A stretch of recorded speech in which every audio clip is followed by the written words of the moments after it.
भारत की अध्यक्षता में G20 विदेश मंत्रियों की औपचारिक बैठक आज नई दिल्ली में हुई, लेकिन यूक्रेन युद्ध पर बिना किसी नतीजे के ये खत्म भी हो गई। यह स्वाभाविक भी था। युद्ध के मसले पर बटी हुई दुनिया को एक साथ लाना पहले से ही दूभर काम माना जा रहा था और एक दिन में किसी बैठक में इतने बड़े मसले का हल निकल जाए, इसकी उम्मीद शायद किसी को भी नहीं थी।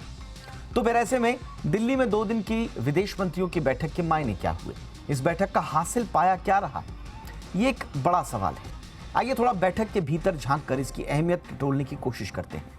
विदेश मंत्री डॉक्टर एस जयशंकर ने G20 विदेश मंत्रियों की बैठक के 2 सत्रों की अध्यक्षता की। पहले सेशन में बहुपक्षीय मामलों को मजबूत करने और सुधार की जरूरत पर जोर दिया गया।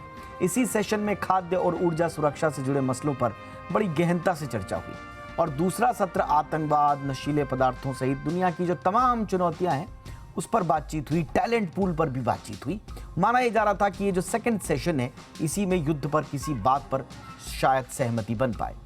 बैठक से पहले प्रधानमंत्री नरेंद्र मोदी ने भी दुनिया भर से आए नेताओं को वर्चुअली संबोधित किया। कल यानी 1 मार्च की रात मेहमानों के सम्मान में डिनर का आयोजन भी किया गया। बैठक में जो बताया गया, 40 प्रतिनिधियों के भाग लेने की खबर है। 30 अंतर्राष्ट्रीय संगठन भी इस बैठक में शामिल हुए। बैठक से पहले कुछ खास मेहमानों के शामिल होने और नहीं होने पर भी खूब चर्चाएं हुई। मसलन जापान के विदेश मंत्री योशिमासा हयाशी जो बैठक में शामिल नहीं हुए। हालांकि जापान और भारत दोनों ने उनके नहीं आने पर पर्याप्त सफाई भी दी। भारतीय विदेश सचिव ने कहा कि भारत और जापान के बीच G20 के अंतर्गत अच्छी चर्चा है, विचार विमर्श हुआ है और एक दूसरे के प्रति दोनों में सम्मान है। उन्होंने कहा कि जापानी विदेश मंत्री अपनी घरेलू मजबूरियों के कारण नहीं आए। वैसे आज एक और महत्वपूर्ण बात यह हुई कि G20 सम्मेलन में भारत चीन के बीच बनी वास्तविक नियंत्रण रेखा पर मौजूदा हालात का मुद्दा भी डिस्कस हुआ, वो भी सीधा भारतीय और चीनी विदेश मंत्रियों के आमने सामने। भारत ने चीन के विदेश मंत्री किंग कांग से सीमा के हालात और उसकी वजहों को लेकर न सिर्फ सीधी बात की बल्कि कड़ी आपत्तियां भी जाहिर की। विदेश मंत्री एस जयशंकर ने भारत यात्रा पर आए चीन के विदेश मंत्री किंग कांग से G20 के सदस्य देशों के विदेश मंत्रियों की बैठक से इतर चर्चा की। हालांकि जैसे हमने पहले भी कहा कि यूक्रेन के मसले पर दुनिया के देशों में सहमति नहीं बन पाई। अब दिक्कत थोड़ी सी यहां पर यह है कि इससे पहले यूक्रेन मसले को लेकर ही वित्त मंत्रियों और केंद्रीय बैंकों के गवर्नरों की जो G20 बेंगलुरु बैठक हुई थी, उसमें भी कोई साझा बयान जारी नहीं हो पाया था। तो दबाव था भारत पर कि आज कोई नतीजा निकले, लेकिन जैसा हमने कहा कि दुनिया में शायद ही कोई ऐसा देश होगा जो सीधा किसी नतीजे पर पहुंचने की वकालत तो हर कोई कर रहा है, लेकिन समझदारी यही थी कि शायद इतनी जल्दी किसी नतीजे पर नहीं पहुंचा जाएगा। इससे पहले आपको याद होगा, बाली शिखर सम्मेलन में G20 के घोषणा पत्र में पीएम मोदी ने बड़े प्रसिद्ध बयान का जिक्र किया था। उसमें उन्होंने रूसी राष्ट्रपति व्लादिमीर पुतिन के सामने कहा था कि ये युद्ध का वक्त नहीं है। मोदी ने फिर समरकंद में पुतिन के सामने कहा था कि आज का युग युद्ध का युग नहीं है।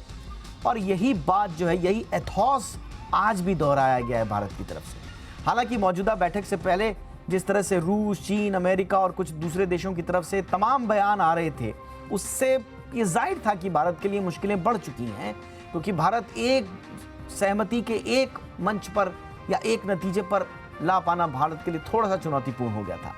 लेकिन 2 धुरी में बटे पूरी दुनिया के बीच सामंजस्य बिठाने के लिए भारतीय दल ने बड़ी जबरदस्त कूटनीतिक क्षमता दिखाई और आज की बैठक में इस बात का जिक्र एस जयशंकर ने भी किया और प्रधानमंत्री नरेंद्र मोदी ने भी किया कि समाधान जो है वो बातचीत से और कूटनीति से ही निकलेगा। और एक और महत्वपूर्ण बात जो मंत्र निकला है भारत की ओर से, वो ये कि असहमतियां जरूर हैं, लेकिन इस असहमति में भी G20 देशों के बीच में एकता होनी बड़ी जरूरी है।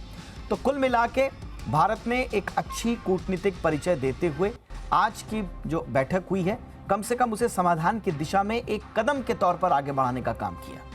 लेकिन ये कितना मुश्किल है और भारत के लिए आगे चुनौतियां जो बढ़ने वाली हैं, क्या भारत क्योंकि G20 का अध्यक्ष है, ऐसे में क्या उम्मीद की जाए, क्या अपेक्षा की जाए और वाकई में क्या दुनिया युद्ध को लेकर किसी आम सहमति पर बन पाएगी या नहीं। दुनिया के देशों में इस पर बातचीत करने के लिए इस वक्त हमारे साथ बहुत खास मेहमान जुड़ चुके हैं।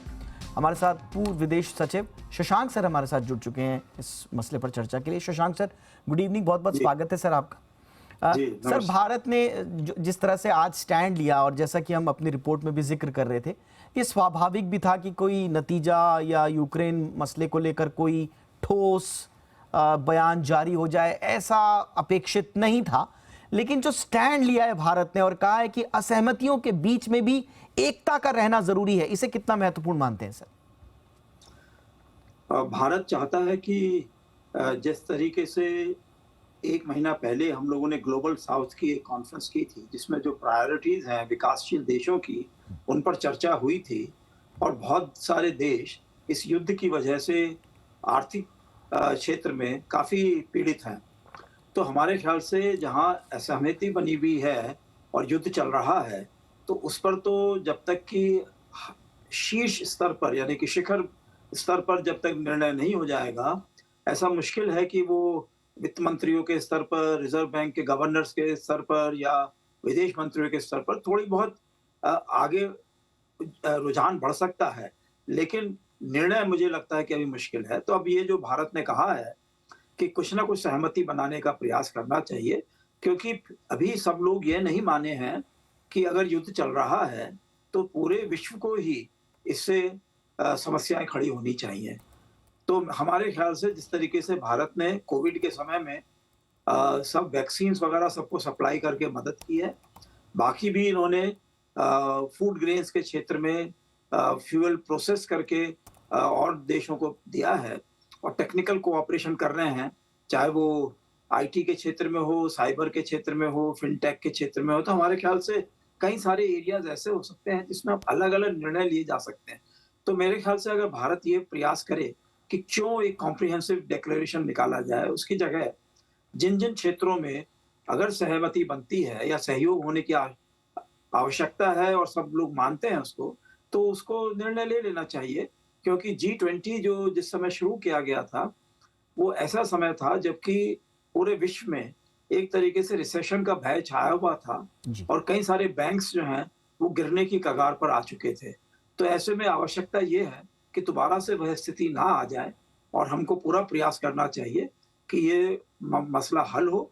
और जो पॉलिटिकल या जियोपॉलिटिकल जो स्ट्रेटेजिक टाइप की चीजें हैं, उसके लिए और भी फोरम्स हैं, तो सब फोरम्स को एक्टिवेट करना चाहिए और देखना चाहिए कि किस तरीके से उन पे थोड़ी बहुत प्रगति की जा सकती है। भारत का जिम्मेदारी बनती है कि 1 साल जब हम इसके G20 के अध्यक्ष हैं, तो हम पूरा प्रयास करें कि ये मसला हर फोरम में हर तरीके से आगे बढ़ाने का इसके पूरे तरीके से कोशिश होनी चाहिए। एब्सोल्युटली सर, कुछ इम्पॉर्टेंट डेवलपमेंट्स भी हुए हैं। आपने बिल्कुल सही कहा कि भले ही पूरी दुनिया को एक कोई स्थायी समाधान देने का शायद ये अपेक्षा बहुत ज़्यादा है, लेकिन कुछ कुछ चीज़ें हुई हैं। मसलन आज एक बड़ी महत्वपूर्ण घटना हुई, लावरोव साहब और ब्लिंकन साहब, अमेरिकी विदेश मंत्री और रूसी विदेश मंत्री, रूस यूक्रेन युद्ध के बाद पहली बार आमने सामने आए। हालांकि कोई औपचारिक बैठक नहीं हुई दोनों के बीच में, कोई औपचारिक कोई खास बातचीत भी नहीं हुई, लेकिन आमने सामने आए, एक दूसरे से बात करने की कोशिश हुई। ये बताता है कि भारत की धरती सर दोनों पक्षों के लिए कंफर्ट जोन है। वो मध्यस्थता वाला जो एथॉस है भारत का, उसकी स्वीकार्यता है सर कहीं ना कहीं दुनिया में। एक तो ये है कि भारत बुद्ध और गांधी का देश है। यहाँ आते ही एक इस तरह है कि यहाँ पर वातावरण मिलता है सबको शांति का। सब लोग सोचते हैं कि शांति के लिए कोई पहल होनी चाहिए। तो अगर ब्लिंकन साहब ने चाहे ये बात करी हो कि जो न्यू स्टार्ट ट्रीटी के नेगोशिएशन शुरू होने थे, जिसमें रूस ने अपने कदम पीछे खींच लिए हैं, तो उन्होंने ये कुछ कहा है कि इसमें आगे बढ़िए। तो इसके बदले में मैं समझता हूँ कि एक छोटी सी शुरुआत है। उनकी जो आपस में मीटिंग तो 10 मिनट से कम की थी, लेकिन कम से कम ये ऐसा लगता है कि अमेरिका ने ये अपनी इच्छा जाहिर करी है कि रूस को भी प्रपोजल दे, तो शायद अमेरिका उसको सुनेगा। क्योंकि लास्ट ईयर हम तभी देखते हैं कि अप्रैल मई में कुछ इस तरह की बात चल रही थी कि यूक्रेन किसी तरीके से एक शांतिपूर्ण समाधान निकालने की दिशा में बढ़ रहा था। तो उस समय कुछ ऐसा निर्णय लिया गया नेटो की तरफ से, खास करके यूनाइटेड किंगडम की तरफ से, कि उन्होंने कहा कि नहीं, हम आपको हथियार देंगे, आप लड़ते रहिए पूरे तरीके से। तो उनको पीछे अपने हाथ खींचने पड़ गए, क्योंकि उनको हथियारों की जो कमी हो रही थी वो पूरे तरीके से पूरी कर दी गई नेटो के द्वारा। तो एक प्रकार से फिर उनमें तेजी आ गई, और अब तो जो है जिस तरीके से यूक्रेन ने अभी हाल में अपने एटीट्यूड दिया है, तो उससे ऐसा लगता है कि वो पूरे तरीके से वो रूस के अंदर ही बल्कि अब हमला करने की तैयारी करना चाहते हैं। एब्सोल्युटली, और इसीलिए कहा जा रहा है कि अब एक नए चरण में रूस यूक्रेन युद्ध पहुंच चुका है, जहां पर अब अत्याधुनिक हथियारों के साथ यूक्रेन भी अब बराबर टक्कर या शायद उससे ज्यादा एग्रेशन से रशिया की तरफ वो वार करने को तैयार है। और ऐसे में भारत की चुनौतियां बढ़ रही हैं। सर, अब हमारे लिए आगे की राह क्या होगी? जैसा आपने जिक्र भी किया, भारत लगातार चाहता है कि विकासशील देशों के मसलों को उठाया जाए, G20 का वो एथॉस प्रमुख एजेंडा बने, लेकिन हो नहीं पा रहा है अनफॉर्चुनेटली। दूसरे मुद्दों की छाया ज्यादा नजर आ रही है। ऐसे में अभी जो हमारे पास बचा हुआ वक्त है G20 का, उसमें भारत क्या ऐसे ही मिली जुली मध्यस्थता वाली बातें, बीच की सहमति असहमतियों के बीच का एक मार्ग ही हमको अपनाना पड़ेगा, या सर हम कुछ ठोस कर पाएंगे? देखिए, G20 के सम्मेलन के संदर्भ में 3 तरह की गतिविधियां हो सकती हैं। एक तो भारत के अंदर पूरे भारत को जोड़ना, इस प्रकार से जो हम लोगों ने बेस्ट प्रैक्टिसेस अपने यहाँ से हम और विकासशील देशों के साथ में शेयर करना चाहते हैं, तो क्यों ना हम अपने भारत के सब नागरिकों के साथ में शेयर करें। तो एक तो वो अपने देश के अंदर ही इसको मौके को हमें उठाकर अपनी बातों को आगे बढ़ाना चाहिए, चाहे फिनटेक का मसला हो, चाहे आईटी का हो, चाहे जिस तरीके से भी, और जो भी हमको अपने इंफ्रास्ट्रक्चर कनेक्टिविटी वगैरह के लिए जो हम नए कदम उठा रहे हैं, उनमें तेजी लानी चाहिए। दूसरा, विकासशील देशों का जो ग्लोबल साउथ की समिट हुई थी, उसी को मसले को हमें आगे बढ़ाना चाहिए कि हम लोग आपस में मिलकर क्या कर सकते हैं। तो उसमें एक तरीके से जो लोग तैयार हों, यानी कि कोalition ऑफ द विलिंग की जो बात होती रही है पहले, कि ऐसे और संस्था बनाई जाए जो हमला कर सके और देशों के ऊपर कोalition ऑफ द विलिंग बनाकर, तो वो इराक में इस्तेमाल किया गया, लिबिया में इस्तेमाल किया गया, अफगानिस्तान में इस्तेमाल किया गया। उसकी जगह अगर हम ये कहें coalition of the willing to promote climate change issues, to promote renewable energy issues, to promote poverty reduction और supply of fuel, fertilizers, food, तो इसके लिए जो अगर हम इससे coalitions बनाएं, जो लोग तैयार हों, तो मैं समझता हूँ कि कम से कम कुछ एक नया तरीका निकल सकता है। और साथ ही साथ जो G20 के ओरिजिनल सदस्य हैं, उनको भी पूरे तरह से कोशिश करें कि भाई कम से कम जिन मसलों पर वो अपना समर्थन दे सकते हैं, तो समर्थन देने का प्रयास करें। एब्सोल्युटली सर, और बिल्कुल सही आपने कहा। आज प्रधानमंत्री नरेंद्र मोदी ने भी इस बात को मुखरता से उठाया कि भारत ग्लोबल साउथ की आवाज़ बन सकता है, इसमें हेल्प कीजिए भारत की। और एक जो ग्लोबल डिवीजन की बात करी प्रधानमंत्री नरेंद्र मोदी ने, और कहा कि एक तरह से ग्लोबल गवर्नेंस पूरी तरह से ध्वस्त हो चुकी है, तो कम से कम वो साफ गोई से पेन पॉइंट कम से कम उजागर कर पाए हैं। ये हमारे लिए किसी छोटी